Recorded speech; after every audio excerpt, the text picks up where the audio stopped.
ये कहानी एक सच्ची घटना पर आधारित है। पूरी सच्चाई जानने के लिए वीडियो को अंत तक देखें। आधी रात का सन्नाटा, सिर्फ इंजन की भारी आवाज और पुरानी सड़क पर थरथराते टायर। कमलेश ने स्टीयरिंग व्हील पर अपनी पकड़ मजबूत की। उसकी आंखें थकान से जल रही थी। राजमार्ग 44 पर दूर दूर तक कोई दूसरी रोशनी नजर नहीं आ रही थी, सिर्फ घना जंगल और बीच में गुजरती ये काली सड़क। अचानक ट्रक की हेडलाइट की रोशनी में उसे कुछ दिखा। सड़क के बिल्कुल बीचों बीच एक सफेद साया खड़ा था। कमलेश ने झटके से ब्रेक मारी। टायरों के घिसने की आवाज ने रात की खामोशी को चीर दिया। ट्रक एक जोरदार झटके के साथ रुका, ठीक उस साये से कुछ फुट पहले। पसीने की एक बूंद कमलेश की कनपटी से होकर नीचे गिरी। उसने डरते हुए बाहर देखा, पर वहां कोई नहीं था। सड़क खाली थी। वहम होगा। उसने थोड़ा सुकून पाने के लिए डैशबोर्ड पर हाथ मारा। कमलेश बेटा, डर मत, तू अकेला नहीं है। तेरा ये ट्रक तेरे साथ है। वो कैबिन का दरवाजा खोलकर अंदर बैठने ही वाला था कि रात के सन्नाटे को चीरते हुए एक आवाज आई। भैया, जरा रुकिए। एक औरत की आवाज। आवाज ट्रक के पिछले हिस्से से आई थी। कमलेश के जिस्म में एक थरथराहट दौड़ गई। उसने वहीं जमकर पीछे मुड़कर देखा। अंधेरा रास्ता और ट्रक की लाल बत्तियों की मध्यम रोशनी में उसे पीछे कोई धुंधली सी आकृति नजर आई। कौन है? उसने हिम्मत जुटाकर पूछा। भैया, थोड़ा आगे तक छोड़ देंगे? मैं रास्ता भटक गई हूँ। उसका दिल इतनी जोर से धड़क रहा था मानो सीना चीरकर बाहर निकल आएगा। नहीं, नहीं, चली जाओ यहाँ से। मैंने बहुत कहानियां सुनी है तुम जैसों की। तुम कोई इंसान नहीं हो। इतनी रात को इस भयानक जंगल में कोई औरत अकेली नहीं हो सकती।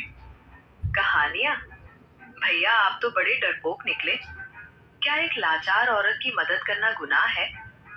देखिए तो सही, मेरे पैरों में छाले पड़ गए हैं चलते चलते। नहीं देखना मुझे। लोग कहते हैं तुम्हारे पैर उल्टे होते हैं। तुम दिखती कुछ हो और होती कुछ और हो। मैं ट्रक नहीं रोकने वाला, नहीं तुम्हें बिठाने वाला हूँ। चली जाओ। अगर मैं कोई भूत होती तो क्या आपसे इतनी तमीज से बात करती? मैं तो बस शहर जा रही हूँ। मेरे बच्चे वहाँ मेरा इंतजार कर रहे होंगे। क्या आप एक माँ को उसके बच्चों से दूर रखेंगे? उसकी आवाज में अब एक अजीब सा दर्द था जो किसी का भी दिल पिघला दे। कमलेश ने एक पल के लिए अपनी एक आंख खोली और बगल के आईने में देखा। वो औरत अब थोड़ा करीब आ चुकी थी। उसका चेहरा धुंधला था, पर उसने पुरानी सूती साड़ी पहनी हुई थी और वो वाकई थकी हुई लग रही थी। तुम जो भी हो, मेरा पीछा छोड़ो। मैंने सुना है तुम लोग पहले मदद मांगते हो और फिर सब खत्म कर देते हो। मुझे घर जाना है, मेरा भी परिवार है। वही तो मैं कह रही हूँ, घर ही तो जाना है। आपका रास्ता और मेरा रास्ता एक ही तो है। बस कैबिन के कोने में बैठ जाऊंगी, आपको पता भी नहीं चलेगा कि मैं वहाँ हूँ। क्या आप इतने निर्दयी हैं? वो धीरे धीरे ट्रक के दरवाजे की तरफ बढ़ने लगी। हर कदम के साथ एक अजीब सी ठंडक कमलेश को महसूस हो रही थी। कमलेश का शरीर पसीने से थर थर कांप रहा था। उसका दिमाग सुन्न पड़ चुका था। बस एक ही ख्याल आ रहा था, कैसे भी करके इसे अपने सामने से हटाना है। रुको! कमलेश जोर से चिल्लाया। उसका गला डर के मारे फट रहा था। वहीं रुक जाओ, एक कदम भी आगे मत बढ़ना। औरत वहीं रुक गई। उसके बाल हवा में अजीब तरह से लहरा रहे थे। ठीक है, तुम्हें शहर जाना है ना? मैं तुम्हें ले चलूंगा, कमलेश ने हाफते हुए कहा। पर एक शर्त है, तुम मेरे साथ कैबिन में नहीं बैठोगी। मेरे पास मत आना। तुम पीछे ट्रक के खाली हिस्से में बैठ जाओ। वहां तिरपाल के नीचे जगह है। जब तुम्हारा गांव या शहर आ जाए तो वहां से जोर से आवाज लगा देना या ट्रक के ढांचे पर ठोक देना। मैं वहीं ट्रक रोक दूंगा और तुम उतर जाना। पर खबरदार, आगे कैबिन की तरफ देखने की कोशिश भी मत करना।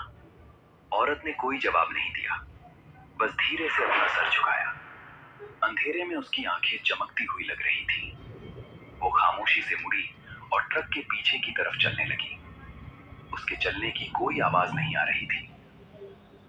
कुछ देर बाद कमलेश को ट्रक के पीछे से लोहे पर हल्की सी दस्तक सुनाई दी। इशारा था कि वो बैठ गई है। कमलेश ने तुरंत कैबिन का दरवाजा अंदर से बंद किया और इंजन चालू किया। उसके हाथ स्टीयरिंग पर कांप रहे थे। उसने क्लच छोड़ा और ट्रक आगे बढ़ाया, पर उसे बार बार ऐसा लग रहा था जैसे पीछे बैठी वो बला उसके कान में धीरे से मुस्कुरा रही हो। पर ट्रक का वजन पहले से कहीं ज्यादा भारी महसूस हो रहा था। ट्रक की रफ्तार तेज थी और कमलेश का दिल उससे भी कहीं ज्यादा तेज धड़क रहा था। उसने रेडियो चलाने की कोशिश की ताकि वो सन्नाटा खत्म हो सके, पर रेडियो से सिर्फ हिस हिस का अजीब शोर निकल रहा था। वो बार बार खुद को समझा रहा था, बस कुछ ही देर की बात है, बस कुछ ही देर की। तभी इंजन की गरज को चीरते हुए एक आवाज आई।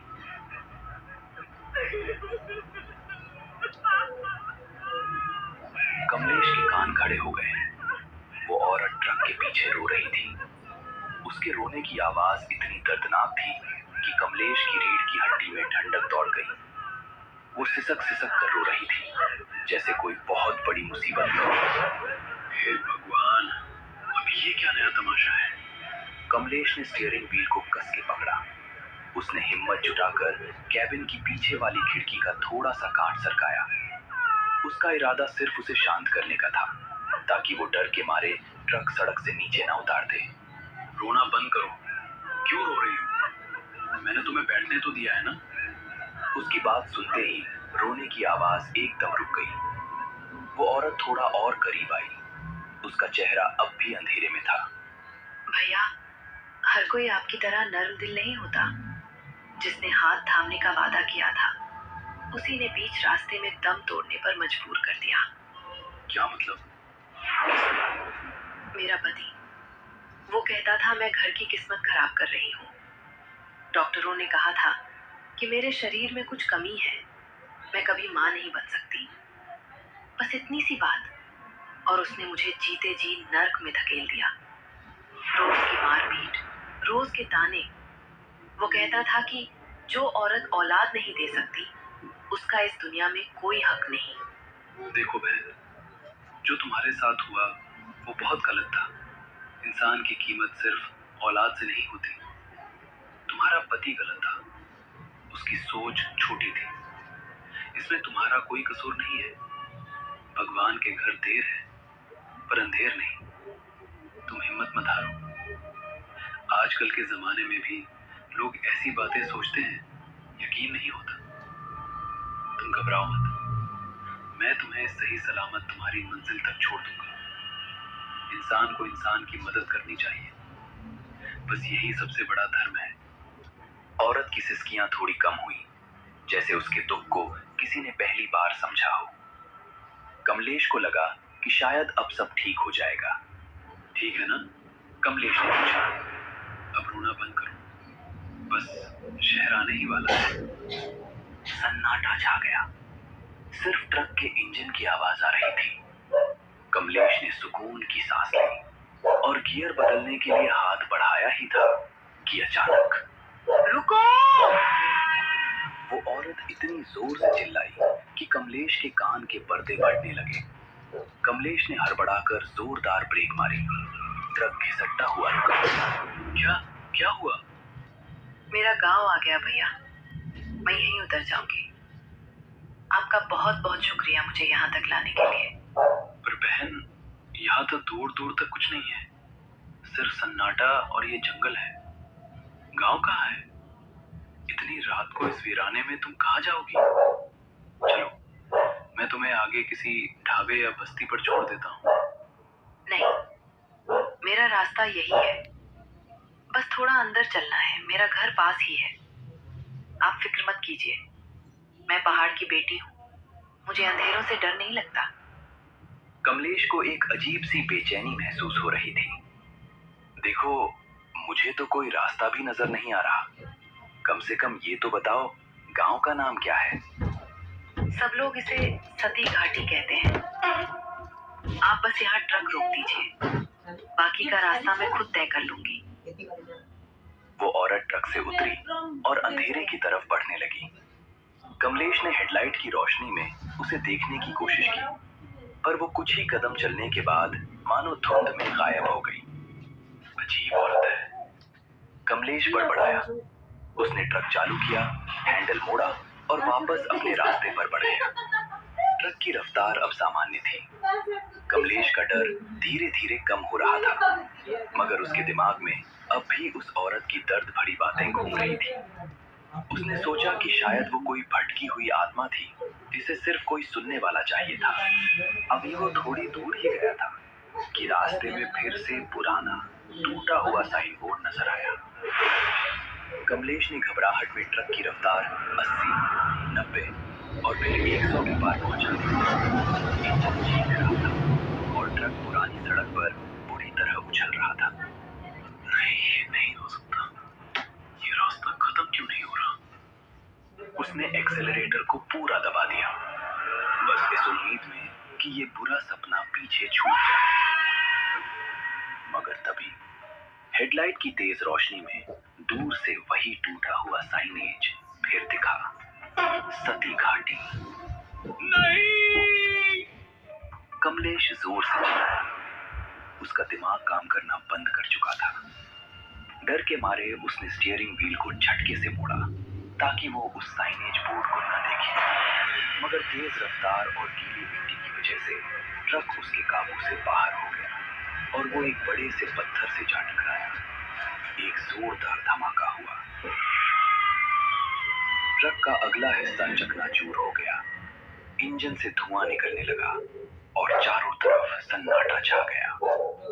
कमलेश का सर स्टीयरिंग व्हील से टकराया था और कमलेश किसी तरह लुढ़कते हुए ट्रक से बाहर गिरा। रात का सन्नाटा अब पहले से कहीं ज्यादा भयानक लग रहा था। बचाओ, कोई है? उसने चिल्लाने की कोशिश की, पर उसके गले से सिर्फ एक घुटी हुई आवाज निकली। तभी दूर से हेडलाइट की रोशनी दिखी। कमलेश की आंखों में उम्मीद की एक किरण जागी। एक तेज रफ्तार गाड़ी उसकी तरफ आ रही थी। उसने अपने दोनों हाथ हवा में लहरा दिए। दर्द को भूलकर वो जोर जोर से हंसने लगा। रुकिए भाई साहब, रुकिए, मेरा एक्सीडेंट हो गया है।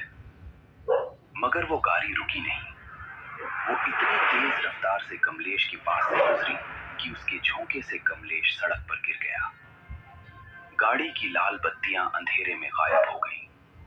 उस चालक ने शायद कमलेश को देखा ही नहीं, या शायद वो खून से लथपथ उस आदमी को देखकर डर गया था। कुछ देर बाद एक ट्रक आता दिखा। कमलेश ने फिर हिम्मत जुटाई। वो सड़क के बिल्कुल बीच में खड़ा हो गया। उस ट्रक ने हॉर्न मारा, एक लंबी बेहद डरावनी गूंज। मगर रफ्तार कम करने के बजाय चालक ने गाड़ी और तेज कर दी। ट्रक कमलेश को कुचलते कुचलते बचा और तेजी से निकल गया। उसकी हिम्मत अब टूट रही थी। उसने थरथराते हाथों से अपनी जेब से फोन निकाला। फोन की थोड़ी सी रोशनी उस अंधेरे में उम्मीद की आखिरी किरण लग रही थी। उसने कांपते हुए अपने मालिक का नंबर मिलाया। 2-3 लंबी घंटियां गईं। हर पल कमलेश की सांस अटक रही थी। फिर दूसरी तरफ से फोन उठाया गया। मालिक, माफ करना साहब, इतनी रात को फोन किया। हाँ कमलेश, बोलो, इतनी रात को क्यों फोन किया? सब ठीक है ना? माल पहुंच गया? नहीं मालिक, वो थोड़ी सी गलती हो गई। क्या हुआ? ट्रक में कोई दिक्कत है या रास्ता भटक गए? कमलेश ने एक गहरी सांस ली। उसका गला बार बार सूख रहा था। उसने फोन को कान से चिपका लिया और शुरू से लेकर आखिर तक सारी हकीकत बता दी। कैसे उसने उस औरत को बिठाया, कैसे रास्ता बार बार वही आ रहा था और कैसे सती घाटी के साइनेज के पास उसकी भयानक दुर्घटना हुई। ठीक है कमलेश, तुम घबराओ मत, दिमाग ठंडा रख। तुम एक काम करो, मुझे ट्रक की और उस जगह की एक फोटो निकालकर तुरंत भेजो। मैं देखता हूँ क्या कर सकते हैं और यहाँ से मदद भेजता हूँ। कमलेश ने ट्रक की हर जगह से फोटो निकाली और अपने मालिक को भेज दी। शुक्र है मुझे मालिक अच्छे मिले हैं। अगर दूसरा कोई होता तो अब तक 4 गालियां खाता और काम से भी निकाल दिया होता। पता नहीं, पर अब इतनी रात को यहाँ कौन कैसे मदद करेगा, मुझे तो कुछ समझ नहीं आ रहा। वहां मालिक को फोटो मिल गए। उन्होंने एक एक कर फोटो खोलकर देखना शुरू किया। वो सभी फोटो को ध्यान से देख रहे थे कि तभी उनकी आंखें आखिरी फोटो पर आकर रुक गईं। उन्होंने तुरंत कमलेश को फोन किया। कमलेश ने फोन उठाया। कमलेश, मेरी बात बहुत ध्यान से सुनो। बिना सवाल किए जो मैं कह रहा हूँ वही करो। जी मालिक, क्या हुआ? आपने फोटो देखी? कुछ अजीब है क्या? कमलेश, वहां से अभी के अभी निकलो। सुन रहे हो तुम? राजमार्ग पर जो भी पहली गाड़ी दिखे, चाहे वो ट्रक हो या कार, हाथ देकर उसे रोको और बैठ जाओ। अगर कोई गाड़ी नहीं मिलती तो पैदल चलना शुरू करो। आगे कहीं न कहीं कोई पेट्रोल पंप या ढाबा जरूर मिलेगा।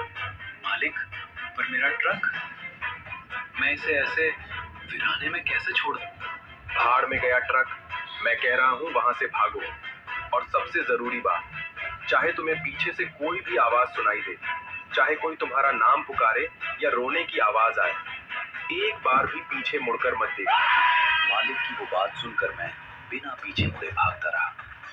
मेरे पैरों में जान नहीं बची थी, पर डर मुझे धक्का दे रहा था। जैसे तैसे मैं एक करीबी गांव पहुंचा और अगली सुबह वहां से अपने घर निकल गया। 2 दिन बाद जब मेरी हिम्मत थोड़ी बनी, मैं मालिक से मिलने गया। मुझे जिंदा देखकर उन्होंने एक गहरी राहत की सांस ली, मगर उनके चेहरे पर अब भी एक अजीब सी दहशत थी। हम कुछ देर वहां बैठे और बात कर रहे थे। फिर उन्होंने मुझे बताया कि आखिर क्यों उन्होंने मुझे वहां से तुरंत चले जाने को कहा था। उन्होंने कांपते हाथों से अपना फोन निकाला और मुझे मेरी वही तस्वीर दिखाई जो मैंने उन्हें भेजी थी। वो तस्वीर देखकर मेरे पैरों तले जमीन खिसक गई। उस दुर्घटना वाले ट्रक की फोटो में ठीक मेरे बगल वाली सीट पर एक अजीब सी हंस रही लड़की बैठी थी, और वो कोई और नहीं बल्कि वही औरत थी, पर उसकी आत्मा। मैंने फिर कभी उस रास्ते से सफर नहीं किया, और अकेले तो बिल्कुल भी नहीं।